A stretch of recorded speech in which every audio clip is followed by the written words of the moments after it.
All right, let's continue with these breakdowns on the games. Let's flip over to the AFC, have some games that we want to hit on. We've got Jacksonville at Cincinnati.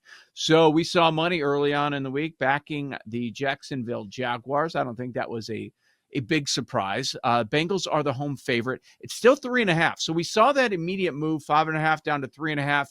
It's been 3.5 all weekend, has not really budged. It's a higher total.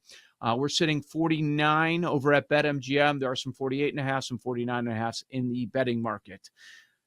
ETN, big performance under Liam Cohen in his first game against Carolina. It's tough to figure out how much you take away from that matchup with the delay and what looks to be a poor opponent.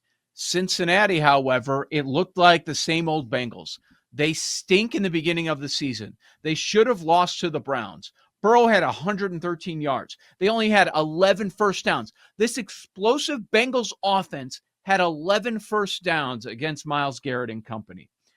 I say, yeah, they still stink. The trend continues in the first couple weeks of the season. I didn't see anything from Cincinnati last week that makes me want to back them minus 3.5 against Jacksonville. I'm taking the dog. I know Paul's on the Jacksonville side as well. Do you have a play in this game, Sam?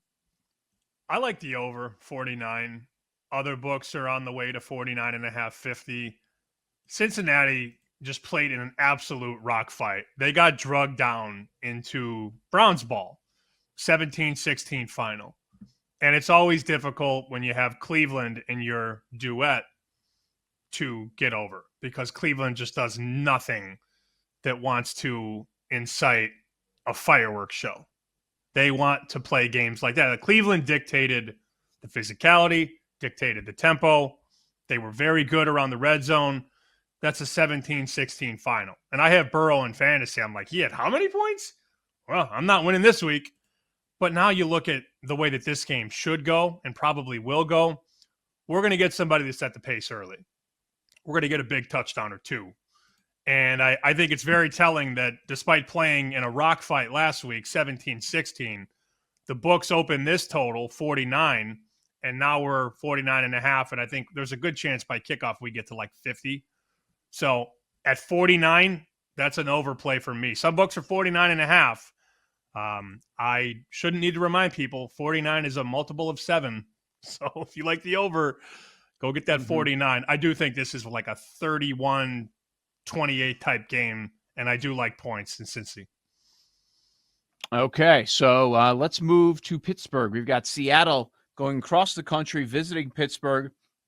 The market's at 3. I see one very public book that decided to add the hook there where it's Pittsburgh minus 3.5. Low total. Interesting. Pittsburgh in a shootout last week. The market is not going to overreact, and the total is sitting at 40 over at BetMGM for the Steelers and the Seahawks. That was shocking, the score of that game with the Jets and the Steelers. Rodgers had a great performance, 4 touchdowns, no interceptions, and he's going to be making his home debut against a very challenging Seattle defense. Now, Seattle had their issues offensively last week against San Francisco. It was all JSN. It was Darnold for 150. JSN had 124 of those yards, 13 targets for JSN in his first game with the new QB. I've heard some cases for Seattle. I am not there. I am on the other side. I am going to be taking Pittsburgh. Pittsburgh minus 3. I think they're a candidate for survivor. It is not going to be a repeat of what we saw last week with that Jets offense. And you're going from a mobile quarterback with multiple weapons that are pretty dangerous in Breece Hall and Garrett Wilson to now, okay, we've got JSN. I don't know about Walker. Are they going to decide to use Walker in this game? Not sure. Expecting a bounce back. And history tells us that's exactly what Tomlin teams do. Evan Abrams had this nugget. After Tomlin teams allow 30 or more points, 28, 11, and 1 against the spread. Cover rate of 72%. They've covered 10 of the last 11 times that's occurred. I'm taking Pittsburgh minus 3, Sam. We did Pittsburgh in one of our survivors. Got there last night. So Pittsburgh is in. I have 3 entries. I guess I could give you all three. I don't know why I wouldn't. Like, it's fine. Pittsburgh in 1, Miami in the 2nd, Buffalo in the 3rd. Yep. I got him there on Miami. I couldn't get him there on San Francisco, so we went Miami instead. He likes Miami. Okay, you got Miami, you got Buffalo, and you got Pittsburgh. No Baltimore. Yeah. This is one specific survivor. Okay. Yeah. Well, I think I could say it, right?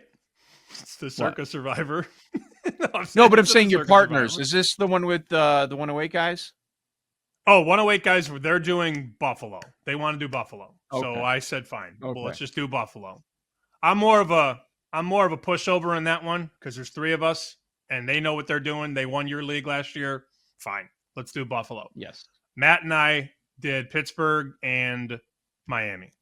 So I got there. I like the under too in Pittsburgh, but I also followed the guys down the rabbit hole last week and was talking about Pittsburgh under week 1, and that game was one of the higher totals on the board, one of the higher landing totals at least. I mean, that total was 39.5 and just flew over. Pittsburgh almost got there by themselves. I think there's a regression big time on offense in a Pittsburgh game. And look, this total opened 40, and now BetMGM has they still have 40. Other books have 39.5. That will probably crawl down by kickoff, just like it crawled down last week and then flew over. Pittsburgh 24-10, something like that. That's how I feel. There were some pros out there that took the Miami Dolphins last week, which ended up being the worst side of the week. And now you've got the Miami Dolphins off that awful performance at home, hosting the New England Patriots. BetMGM has this as Miami -2.5. The market still hasn't settled as we sit here on Friday morning. There are 1.5s, there are 2s, there are others at 2.5, somewhere in that range. Not quite a field goal, but we're not at a pick 'em, somewhere between 1.5 and 2.5. What do you think? Miami, New England. Well, you know where I'm at. I'm on Miami. Mm-hmm. I actually laid 1 on Tuesday. I think it was Tuesday's show. This entire week is a blur for me. Tuesday was in Chicago. Wednesday was in Boston. Thursday was in New York. Friday's in Boston. I don't know what time it is. I don't know what day it is. Don't ask.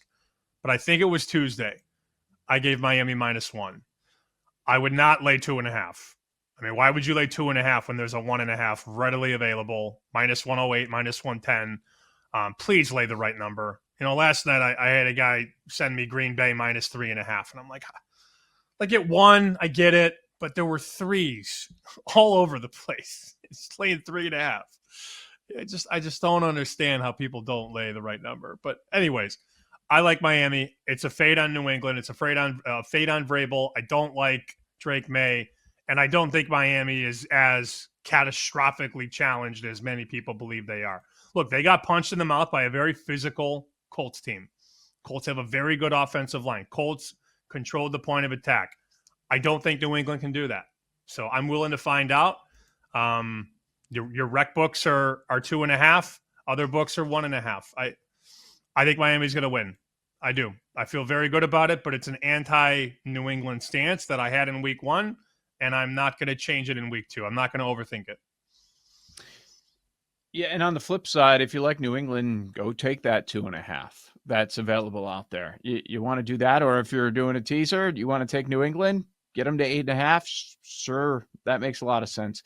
Here's my concern with Miami. I'm worried about that secondary. That all that chatter about what Daniel Jones did with the Colts and Steichen changing him and all that, that may have just been a result of that bad secondary for the Dolphins. So maybe Drake May ends up having a good week. And then those Patriots fans that you're close to are saying that he's going to be the MVP or offensive player of the year or something like that. That is a concern for me. I totally get the idea to a bounce back, Tyreek, all that, the turnovers. It can't be that bad.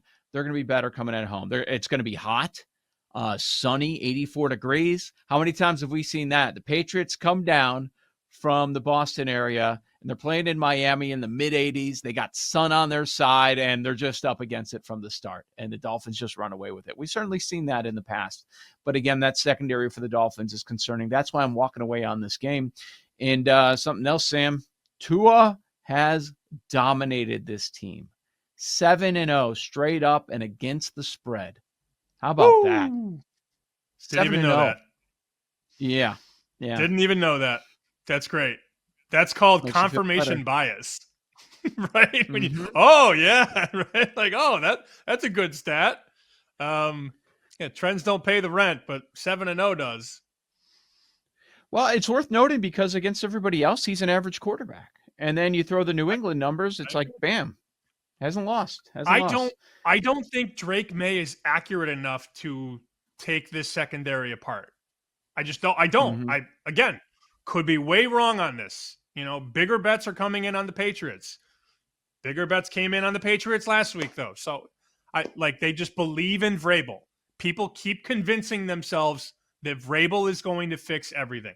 They're banged up at corner. They're banged up at safety. Their D-line is not good. They overpaid a bunch of guys that probably shouldn't be making what they're making. And on offense, they have a quarterback that they don't even know is good yet. There's a lot of potential there. There's a lot of potential. There's also a lot of youth and a lot of inexperience.